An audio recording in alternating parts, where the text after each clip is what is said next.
আলিফ লাম মিম যালিকাল কিতাবু লা রাইবা ফীহ। যালিকাল কিতাব, এটা সেই কিতাব, লা রাইবা ফীহ, যার মধ্যে কোনো সন্দেহ নেই। হুদাল লিল মুত্তাকিন, এটা মুত্তাকিদের জন্য হিদায়াত প্রাপ্ত। الذين يؤمنون بالغيب ويقيمون الصلاة ومما رزقناهم ينفقون।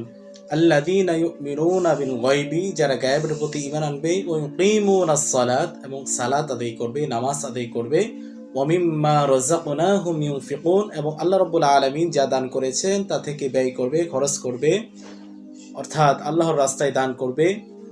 والذين يؤمنون بما أنزل إليك وما أنزل من قبلك।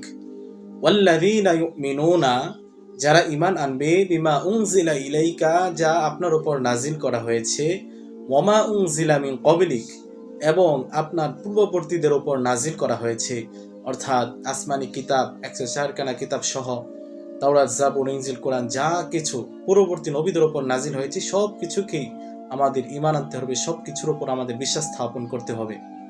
যারা এগুলোর উপর বিশ্বাস স্থাপন করবে, ওয়াবিল আখিরাতি হুম ইউকিনুন, এবং যারা আখিরাতকে বিশ্বাস করবে, আখিরাতের প্রতি বিশ্বাস স্থাপন করবে, অর্থাৎ যারা নামাজ পড়বে, গায়েবের প্রতি বিশ্বাস করবে, অর্থাৎ আল্লাহ তাবারক ওয়া তাআলা আছেন এবং তিনি যা সৃষ্টি করেছেন সকল কিছুর উপর বিশ্বাস স্থাপন করবে, এবং আমাদের নবী সহ পূর্ববর্তী নবীদের উপর যে কিতাবগুলো নাজিল হয়েছে সকল কিছুকে যে ব্যক্তি বিশ্বাস করবে, এবং আল্লাহ রাব্বুল আলামিন যা রিজিক দান করেছেন তা হতে মানুষদেরকে যাকাত আদায় করবে, ফিতরা, সাদাকা, মানুষদেরকে দান সদকা করবে, এই সমস্ত বান্দাদের উপর আল্লাহ রাব্বুল আলামিন তাদের ব্যাপারে বলেন, উলাইকা আলা হুদাম মির রাব্বিহিম, তারা হিদায়াতের উপর আছে, ওয়া উলাইকা হুমুল মুফলিহুন, এবং তারাই সফল কাম হয়েছে।